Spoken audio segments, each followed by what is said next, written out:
જૂનાગઢ મનપાના સફાઈ કર્મીઓ પોતાની વિવિધ માંગણીઓ ન સંતોષાતા માસ સીએલ પર ઉતર્યા છે, જેના કારણે જૂનાગઢ શહેરમાં આજે સફાઈની કામગીરી અટકી જવા પામી છે। આ પ્રદર્શનમાં કાયમી રોજમદાર સખી મંડળના બહેનો, ડોર ટુ ડોર કામ કરતા કર્મચારીઓ સહિત વિવિધ સંસ્થાઓના પ્રમુખ અને હોદ્દેદારો ધારણા પ્રદર્શનમાં જોડાયા હતા અને સફાઈ કામદારોના અગ્રણીઓ જોડાયા હતા। જૂનાગઢ મનપાના સફાઈ કામદાર યુનિયનના પ્રમુખ વિજય વાળાએ જણાવ્યું હતું કે 5 દિવસ પહેલા મનપા કમિશનરને એક આવેદનપત્ર પાઠવી સફાઈ કર્મીઓના વિવિધ પ્રશ્ને રજૂઆત કરી હતી। વારંવારની માંગણી છતાં પણ રજૂઆતને ધ્યાને ન લેવાતા તમામ સફાઈ કર્મીઓ દ્વારા પરચુરણ રજા લઈ પોતાના વોર્ડ ઇન્સ્પેક્ટરને રજા રિપોર્ટ જમા કરાવી આજ સવારથી મનપાના સફાઈ કર્મીઓ માસ સીએલ ઉપર ગયા છે। હું સફાઈ કામદાર યુનિયન મહાનગરપાલિકા જૂનાગઢના પ્રમુખ તરીકે સેવા આપું છું।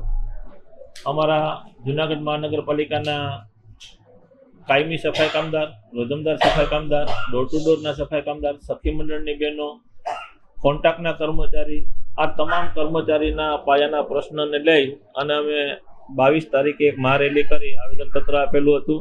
28 તારીખે અમે ધરણા કરશું અને બીજી તારીખ સુધીમાં પ્રશ્ન હલ નહીં થાય તો ટોટલી સફાઈની કામગીરી બંધ કરવાનું અમે આવેદનપત્ર આપેલું છે। આને લઈ અને આજે અમે ધરણા પ્રદર્શન કર્યા છે અને અમારી યોગ્ય માંગણી કમિશનર સાહેબ શ્રી સુધી પહોંચાડી છે। કમિશનર સાહેબ શ્રીને અમે રજૂઆત કરીએ, સરકારશ્રીના એવિડન્સ, પરિપત્ર, હાઈકોર્ટ, સુપ્રીમ કોર્ટ અને અન્ય જે એવિડન્સો છે એના આધાર ઉપર અમે રજૂઆત કરીએ છીએ। સાહેબે અમને કીધું છે કે તમારી પાસે જે કાંઈ પરિપત્ર, આધાર પુરાવા હોય એ તે અમને રજૂ કરજો, એની ઉપર અમે વિચાર વિમર્શ કરીએ અને જેટલું યોગ્ય થશે એટલું અમે કરી દઈશું તેવી અમને અહીંયા ધારણા આપી છે।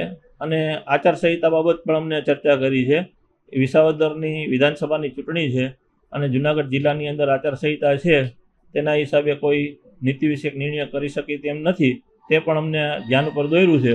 હવે આગળ અમારે શું કાર્યક્રમ કરવો છે, બીજી તારીખે અમારી સ્ટ્રાઇક હતી, એના માટે અમારે શું વિચારણા કરવો છે, એમાં સમાજના તમામ હોદ્દેદારો, અમારા સમાજના પ્રમુખ શ્રી દિનેશભાઈ ચુડાસમા, અમારા ઉપપ્રમુખ મુકેશભાઈ, અનિલભાઈ ચુડાસમા તેમજ રામ સાહેબ, આ તમામ હોદ્દેદારો અને સીડી સાહેબ, તમામ હોદ્દેદારો અમે એકઠા થઈ જાહેર દુબળી પ્લોટ વાલ્મીક સમાજના પ્રમુખ રાજુભાઈ, જુદા જુદા વિસ્તારના આગેવાનો બેસીને નિર્ણય કરશું કે આગળની રણનીતિ શું કરવી, સ્ટ્રાઇક કરવી, કેમ કરવું, અથવા સ્પોન્સર્સ રાખવું કે શું, એ અમે આગળની નીતિ નક્કી કરી અને જણાવશું।